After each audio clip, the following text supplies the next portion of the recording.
예수 믿는 사람 다 동일한 고백이겠지만 목사가 이런 고백해서 외람되겠지만은 저는 영원을 믿습니다. 저는 또한 우리의 모든 것이 죽음으로 끝나지 않는다는 것을 분명하게 믿습니다. 또한 저는 현재 보이지 않는 나라가 분명하게 있음을 믿습니다. 성경은 천국과 지옥을 명시하고 있습니다. 저는 또한 이 두 세계를 믿고 있습니다. 여러분은 천국,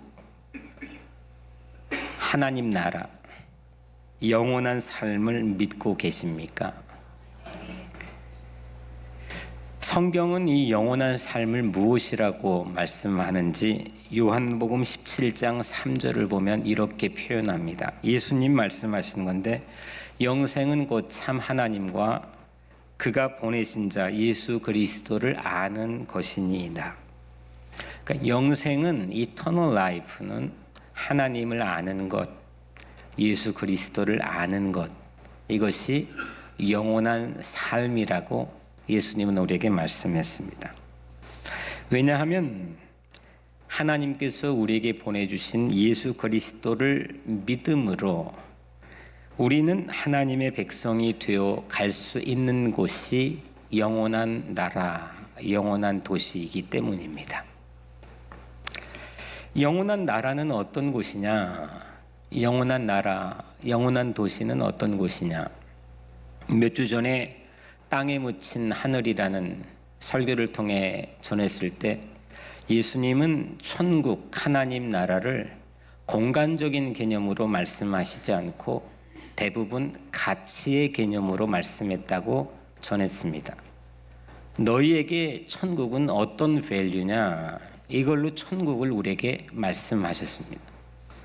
그런데 그 예수의 제자들이 이후에 써놓은 사도 서신들을 보면 천국을 엿볼 수 있는 그런 묘사들을, 계시들을 우리는 도움을 받게 됩니다.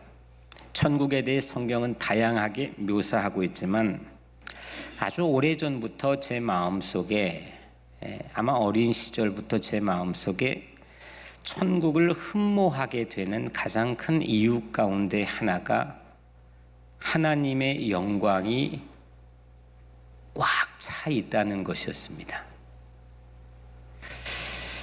하나님의 영광이 꽉 차 있다. 세상에 한 국가의 영광이나 한 사람의 영광이나 한 가정의 영광, 가문의 영광만 해도 사람들은 기뻐하고 행복해합니다. 그런데 하나님의 영광이 가득 차 있는 곳이다. 가득 차 있는 시간이다. 그 말씀은 제 마음을 설레게 했습니다. 그리고 제 마음이 흠모할 수 있도록 인도해 주었습니다. 요한계시록 21장 10절부터 11절에 보면 하늘에서 내려오는 거룩한 도시 예루살렘을 보이니 하나님의 영광이 있어 그 성의 빛이 지극히 보석 같고 벽옥과 수정같이 막더라. 사도 요한이 우리에게 잠깐 파편적으로 보여준 그 천국, 하나님 나라의 모습은 하나님의 영광이 보석처럼 가득 채워져 빛나는 곳이라고 말씀합니다. 요한계시록 21장 23절에 보면 그 성은 해나 달의 비침이 쓸데없으니 이는 하나님의 영광이 비치고 어린 양이 그 등불에 되심이라. 그 영원한 나라, 영원한 도시에는 해와 달이 필요가 없대요. 하나님의 영광이 곧 비치고 예수 그리스도가 등불이기 때문입니다. 이 요한계시록 21장보다 오늘 우리가 읽은 이사야 60장은 500년에서 한 20, 30년이 앞서 있는 시대의 글입니다. 그런데도 너무 닮아 있습니다. 그 닮아 있는 부분을 제가 잠깐 읽어드리면, 오늘 이사야 60장 19절에서 20절 말씀에 다시는 낮의 해가 내 빛이 되지 아니하며 달도 내게 빛을 비추지 않을 것이요 오직 여호와가 내게 영원한 빛이 되며 내 하나님이 내 영광이 되리니 다시는 내 해가 지지 아니하며 내 달이 물러가지 아니할 것은 여호와가 내 영원한 빛이 되고 내 슬픔의 날이 끝날 것임이니라. 아멘. 하나님은 영원한 빛이 되는 나라입니다. 하나님이 영원한 영광이 되어 슬픔의 날이 끝나는 나라, 그 나라가 주님의 나라입니다. 두 번째로, 첫 번째는 그 하나님의 영광이 저는 참 너무 좋았습니다. 오늘 말씀해 보니까 천국을 잠깐 파편적으로 엿볼 수 있는 모습을 우리에게 공개해 주는 것입니다. 그곳은 해와 달이 필요 없는 곳, 하나님의 영광의 빛이 그곳을 가득 채우는 곳. 두 번째로, 그 도시는, 그 영원한 나라는 정말 안전합니다. 안전하지 못하면 사람이 불안합니다. 불안하면 사람의 마음이 요동이 됩니다. 오늘 이사야 60장 17절에 보면 내가 금을 가지고 놋을 대신하며 은을 가지고 철을 대신하며 놋으로 나무를 대신하며 철로 돌을 대신하며, 여기에 보면은 이 도시를 건축하는 자재들이 나오는데 무엇 대신에 새로운 신자재가 소개가 되고 있습니다. 놋 대신에 금, 철 대신에 은, 나무 대신에 놋, 돌 대신에 철입니다. 이건 전부 다 금속 재질, 강한 재질입니다. 안정성을 보장해 줍니다. 이 도시는 불안하지 않습니다. 이 하나님의 영원한 나라는 안전합니다. 첫 번째는 우리가 하나님의 영광의 빛이 가득한 곳, 어둠이 없는 곳. 두 번째는 불안이 없는 곳, 안전한 곳입니다. 요한계시록 21장 18절 21절에 여기에선 도시의 자재가 보석입니다. 그 성곽은 벼곡으로 쌓였고 그 성은 정금인데 맑은 유리 같더라. 그 성의 성곽의 기초석은 각색 보석으로 꾸며졌는데 그 12문은 12진주니 각 문마다 한 개 진주로 되어 있고 성의 길은 맑은 유리 같은 정금이더라. 아멘. 이 보석은 소멸치 않고 부패가 되지 않고 영구함이 보존이 됩니다. 요한계시록이 보여주고 있는 영원한 나라의 도시의 모습은 영구적이라는 겁니다. 그리고 안전하다는 겁니다. 마지막 세 번째로, 그 영원한 도시는 정의가 가득하고 평화가 가득합니다. 오늘 이사야 60장 17절 18절 말씀에 화평을 세워 관원으로 삼으며 공의를 세워 감독으로 삼으리니 다시는 강포한 일이 내 땅에 들리지 아니할 것이요 황폐와 파멸이 내 국경 안에 다시 없을 것이며 네가 내 성벽을 구원이라 내 성문을 찬송이라 부를 것이라. 아멘. 그 주님의 나라는 평화를 관원, 그 도시의 CEO로 세우고 정의를 그 도시의 감독으로 세운다는 겁니다. 어떤 강포한 일도 들리지 않고 어떤 불의와 부정의와 황폐와 파멸이 그 국경 안에 들어오지 못합니다. 그래서 그 국경을 지키는 성벽을 구원이라, 성문을 찬송이라 부를 정도라고 했습니다. 이 천상도시, 영원한 하늘의 도시를 성경은 우리에게 약속해 주셨습니다. 그런데 우리는 이 영원한 도시를 신앙으로 받아들이고 있느냐입니다. 정말 이 나라, 이 영원한 도시를 우리의 삶을 통해 구하고 있고, 먼저 구하고 있고, 흠모하고 있고, 바라고 있는지. 그 도시보다 뉴욕이 훨씬 더 좋사오니 이곳에 초막셋을 짓고 오랫동안 여기에 살 자세로 살고 있지는 않는지.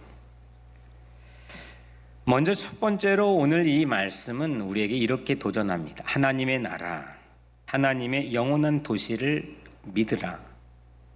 그리고 그 도시를 먼저 구하라. 그 도시를 위해 살라. 그렇게 살아가는 우리 모두가 되기를 축복합니다. 그런데 두 번째로 오늘 이 설교의 메시지의 핵심 질문이 있습니다. 이렇게 과연 믿느냐라고 하나님께서 말씀을 통해 우리에게 도전해 오셨지만, 만약 우리가 이 천상 도시를 믿는다고 가정해 본다면, 이 하나님의 나라 천국의 존재 자체를 우리가 믿고 그거를 의식하고 살고 있다고 가정해 본다면, 그 믿음이, 그 영생이, 그 영혼이 오늘 이 땅에 살고 있는 우리에게 어떤 변화를 일으킬 수 있느냐 이겁니다. 그냥 내가 믿고 나중에 죽으면 천국 가는 거가 아니라, 그 영혼에 대한 소망이 오늘 내가 이 땅에 살고 있는 나에게 어떤 변화를 일으킬 수 있느냐 이겁니다. 무슨 변화가 가능하냐 이겁니다. 이것은 매우 중요한 질문입니다. 그 영생을, 천국을 믿느냐와 못지않게 중요한 질문입니다. 영혼을 믿는 신앙인들에게는 몇 가지 선택지가 있는 것 같습니다. 먼저 첫 번째, 영혼에만 지나치게 심취해 있는 경우입니다. 영혼에만 지나치게 심취해 있는 경우에 현실을 도피하거나 현실을 피하거나 현실을 무시하는 경향들이 있는 것 같습니다. 다 그렇다는 건 아니지만 영혼, 천국 여기에만 몽땅 마음을 쏟아 심취해 있는 경우엔 이런 경향이 있을 수가 있습니다. 그래서 종말론을 위시로 한 간혹 우리에게 등장하는 이단들은 이 사실을 교묘하게 활용해서 멀쩡한 사람들을 흔들어 놓습니다.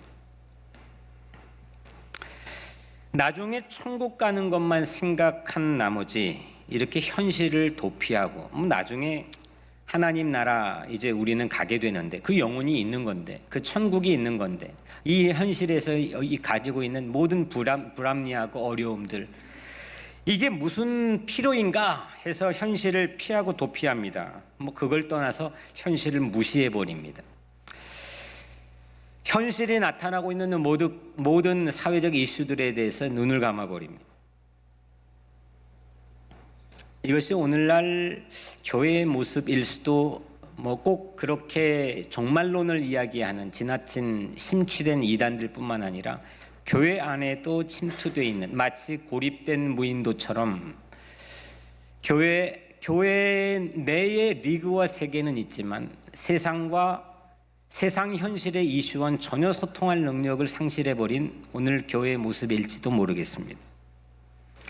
이렇게 되면 세상에서 하나님의 뜻을 전파하는 사명을 우리는 잃어버리게 됩니다.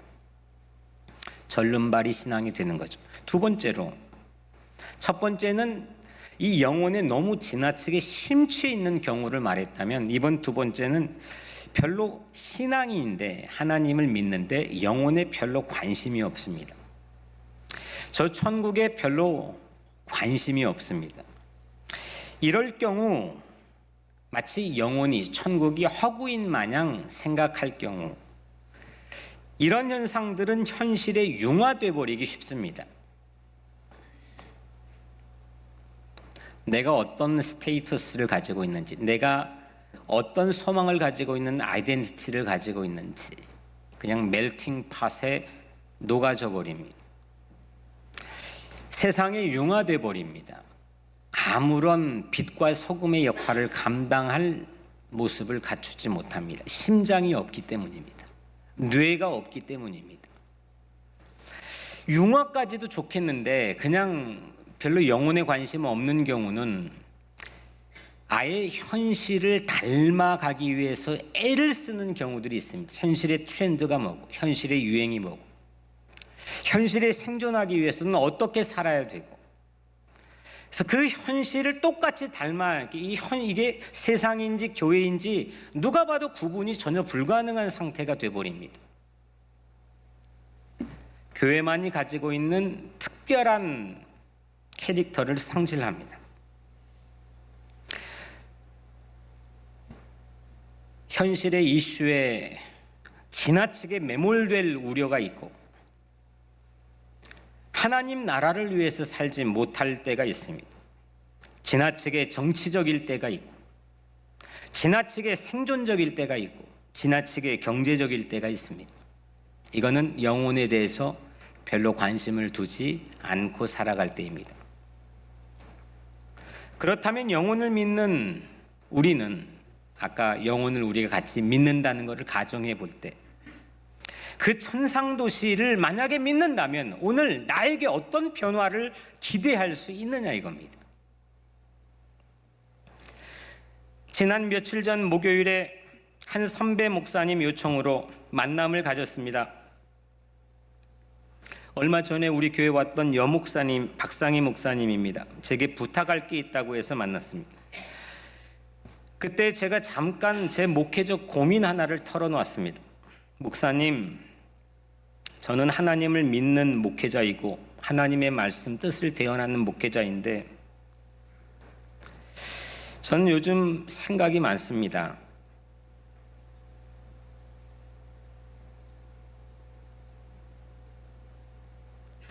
잃지 않아야 될 것에 담대하지 못하고 아무것도 아닌 것처럼 시시한 것이냐 잃어버려야 될 것들 앞에서 두려움을 가질 때가 있습니다. 제가 너무 편한 것 같습니다. 물론 목회 일상에서 가져오는 어려움과 고초와 그런 것들은 있지만 제가 너무 편한 것 같습니다. 잃을 것 집착하고 사람 눈치 바라보며 세월 낭비하는 그런 불충한 종이 되어버린 건 아닐까. 어차피 목회는 망할 폭 잡고 해야 되는 거 아닙니까? 라고 반문했습니다. 제가 저마다 모두 성공하려고 하는 세상에서 예수는 망할 폭 잡고 십자가의 길을 걸어간 거 아닙니까? 실제 망한 거 아닙니까? 예수를 따랐던 수많은 신자들과 제자들은 뭐가 잘 됐습니까? 예수의 12제자들은 전부 처형당했고, 그 중에 부자가 한 명도 있지 않고, 그 중에 세상에서 성취를 통해 사람들에게 인정받았던 사람이 있지 않았습니다. 수많은 예수를 따랐던 신도들은 무시무시한 폭압 속에서 고문받고 죽어가는 삶의 자리에서도 그들은 결연했던 생존의 욕구를 꺾어버리고 이길 수 있는 신앙을 우리에게 보여줬습니다. 그들은 성공하지 않았습니다. 예수님조차 십자가 걸으며 망하신 것 아닙니까? 예수 제자라면 세상 성공 기준에 탈피해서 망해도 된다는 배포로 오직 하나님 뜻만 대언해야 되는 거 아닙니까? 제가 약간 자괴감 섞인 목소리로 선배 목사님에게 잠시 저의 신앙적 고민을 함께 나누었습니다. 이것이 목사의 못 아닙니까? 이게 신앙인의 못 아닙니까? 망하면 어떻습니까? 어려움을 당하면 어떻습니까? 영원을 믿고 있는 사람들인데, 하나님의 나라를 바라보고 있는 사람들인데, 왜 째째하게 저와 우리들은 이렇게 움츠려 배짱과 호기를 잃어버린 채 살아야 되는 것입니까?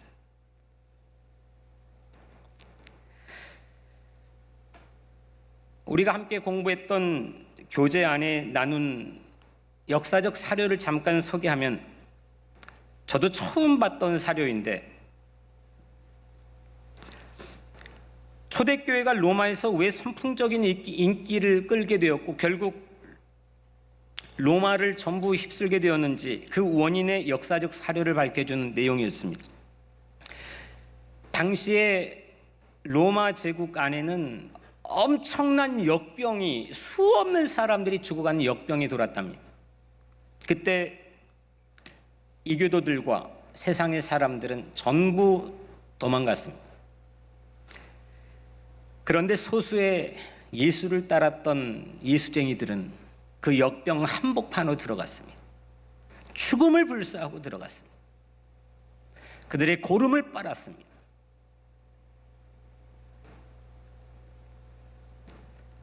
영혼을 믿지 않았다면, 영혼의 세계가 마음속에 없다고 한다면 이것이 어찌 가능한 일이겠습니까?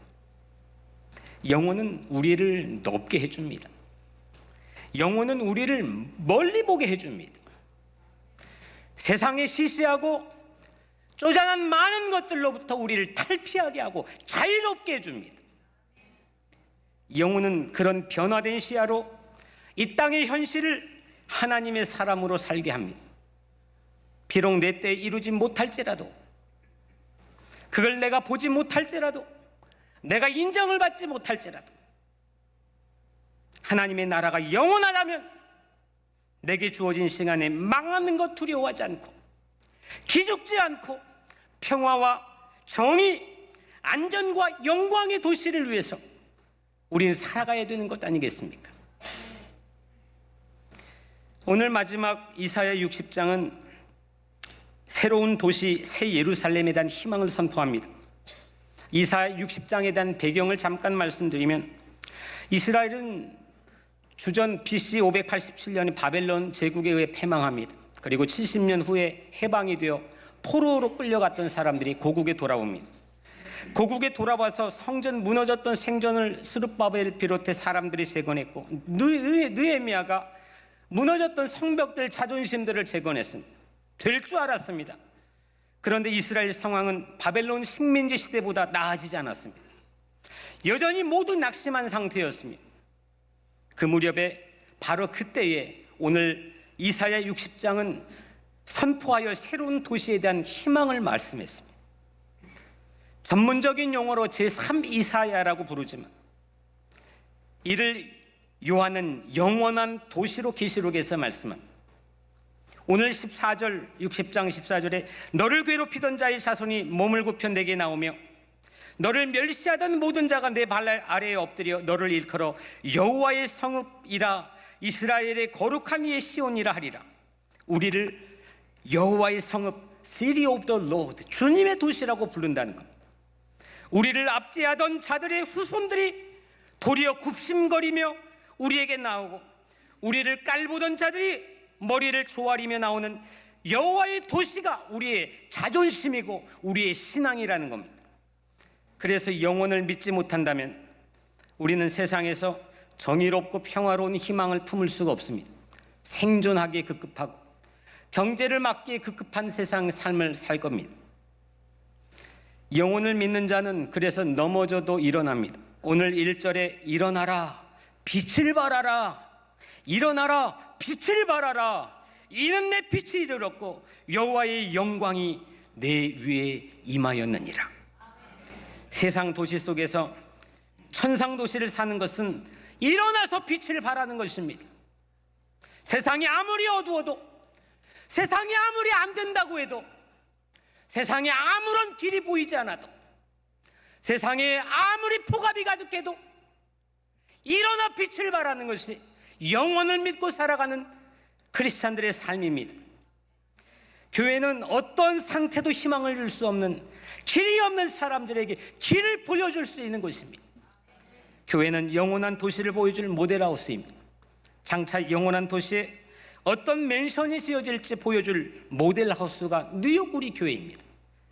영원히 우리에게 줄 수 있는 변화는 하나님의 영광을 보여주고 싶어 해야 됩니다. 그리고 정의와 평화를 위해 살아야 됩니다. 그리고 불완전한 이웃들의, 노출된 어려움들의 모든 이웃들을 위해서 함께 보호하고 안전을 위해서 싸워야 됩니다. 내 삶의 모두를 영혼으로 볼 수 있는 여러분들 되기를 바랍니다.